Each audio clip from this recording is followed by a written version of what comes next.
하나님의 말씀, 잠언 28장 말씀입니다. 의인은 사자같이 담대하다 그랬습니다.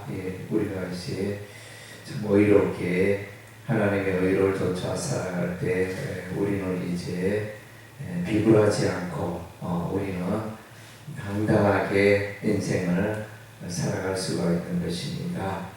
4절 말씀에 율법을 버린 자는 악인을 칭찬하나 율법을 지키는 자는 악인을 대적하느니라. 율법은 하나님의 공의와 정의를 말해주고 있습니다. 율법과 관계없이 살아가는 자는 이제 죄악 가운데 빠지게 마련입니다. 반면에 율법을 사랑하고 율법을 지키는 자에게는 이제 정의와 공의 가운데 살게 되어지고 악한 자를 대적하게 되어집니다. 그래서 이제 하나님의 율법의 말씀에 정통하고 하나님의 율법의 말씀 가운데 살아가는 자는 이제 악으로 여기는 것입니다. 그래서 죄악을 방관하는 그런 사람이 아닌 것입니다. 그래서 죄 가운데 행하는 자를 책망하고 죄 가운데 행하는 자를 대적하는 그런 이제 용기가 필요한 것입니다. 그래서 이제 사랑과 공의의 조화가 필요하겠죠. 모든 것에 대해서 다 사랑으로 나아가면 이 죄인들이, 이 악한 자들이 그것을 이용하여 끊임없이 죄악을 행하겠죠. 그러나 이제 율법을 지키고 살아가는 자는 죄에 대해서는 이제 목소리를 높이고 그것은 의가 아니다, 그것은 죄다 이렇게 외칠 수 있는 용기가 필요한 것입니다. 오늘날 이제 한국 교회들이 참 많지만은 이 나라가 또 이제 어려움 가운데 있을 때, 불의 가운데 있을 때 정의를 외치고 일어설 수 있는 이런 이제 용기 있는 좀 이제 그리스도인이 소수라는 것에 대해서 이제 최근에는 적잖이 놀라지 않을 수가 없는 것입니다.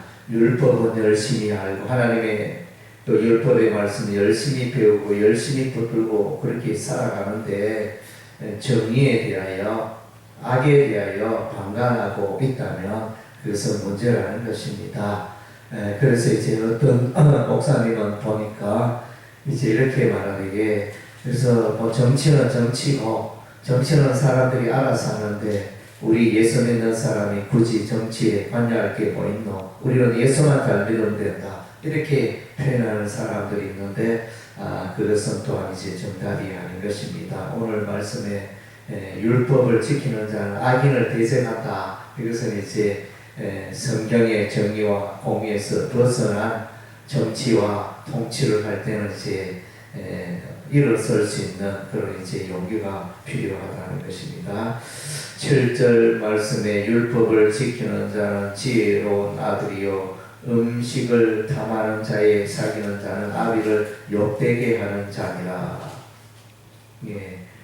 율법을 지키는 자는 이제 지혜로운 아들이다. 그래서 지혜로운 사람은 하나님의 말씀을 사랑하고 가까이 하는 자입니다. 그래서 율법을 사랑하는 자는 이제 시편 1편 말씀에 사람들을 따라가지 않고 복 있는 사람은 악인의 꾀를 쫓지 아니하고 오직 여호와의 율법을 즐거워하여 그 여호와의 율법의 말씀을 주야로 묵상하는 자로다. 그렇게 말씀했습니다. 그래서 율법 가운데 살아갈 때 우리 인생은 지혜로운 인생이 되어지는 것입니다. 사람의 지식과 경험과 거기에 지혜가 있는 게 아니고 참 지혜는 여호와 하나님의 말씀 가운데 지혜가 있고 예수께서 지혜의 근원이 되신다는 것입니다. 9절 말씀에 사람이 귀를 돌려 율법을 듣지 아니하면 그의 기도도 가증하느라. 그래서 여기 보면 이제 말씀과 기도가 나옵니다. 그래서 이제 저는 이제 모든 그리스도인은 이제 말씀과 기도 생활을 해야 합니다. 그러나 이제 말씀과 기도 생활 가운데 무엇이 더 중요하느냐, 무엇이 더 먼저냐 이렇게 비교를 한다면 이제 말씀이 더 귀하다, 더 먼저다 이렇게 말할 수 있습니다. 오늘 본문에 보니까 사람이 귀를 돌려 율법을 듣지 않아 그의 기도도 가증하니라. 그래서 기도가 하나님의 말씀에 기초하지 않는 그런 기도는 의미가 없고 하나님이 듣지 아니하신다는 것입니다.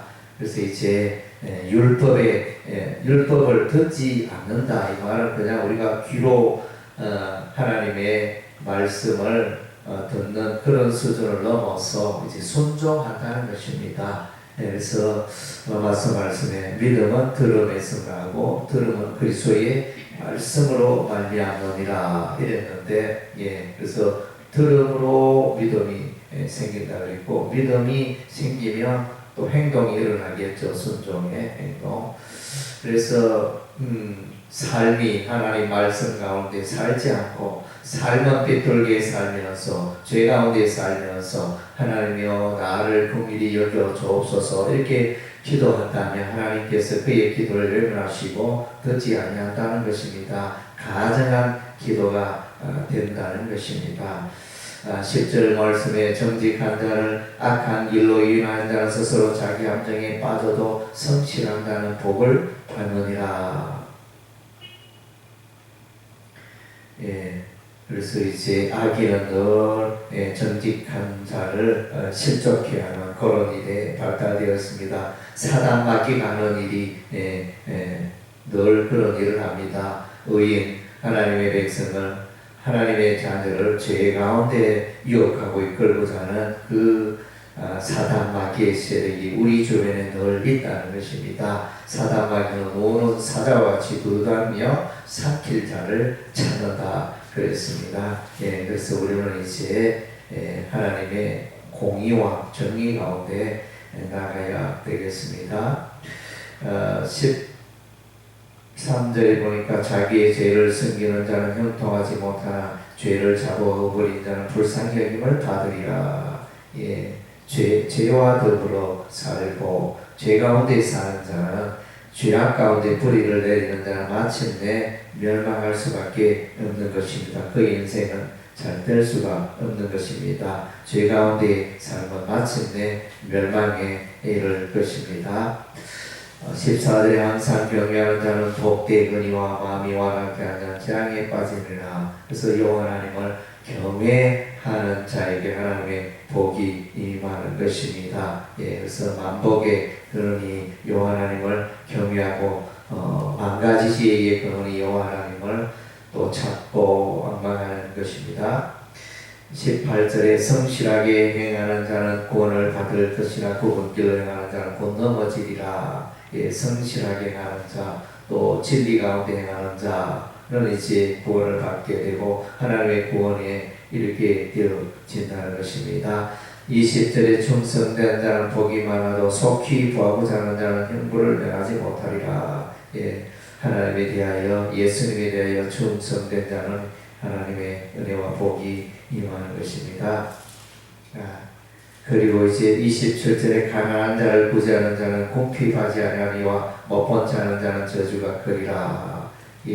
가난한 자에 대한 이제 우리 하나님의 마음이 이제 나타나 있습니다. 그래서 가난한 자를 돕고 구제하는 것은 이제 우리 교회가 힘쓰고 늘 하는 일이 되어집니다. 가난한 자를 돌보고 외면하지 않는 것이 이제 하나님의 백성의 삶인 것입니다.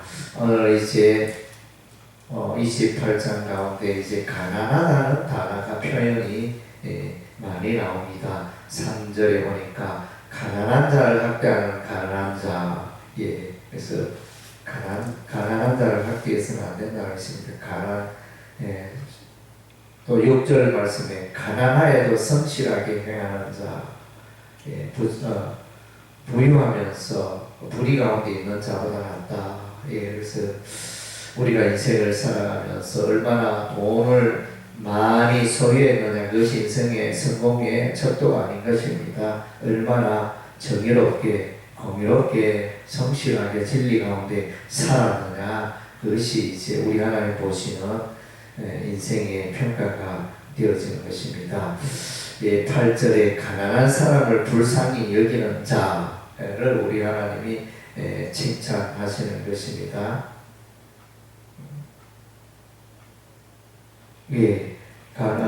15절에 가난한 백성을 압제하는 악한 관어. 여기서 가난한 백성을 이제 압제하지 말라 이렇게 말씀하고 있습니다.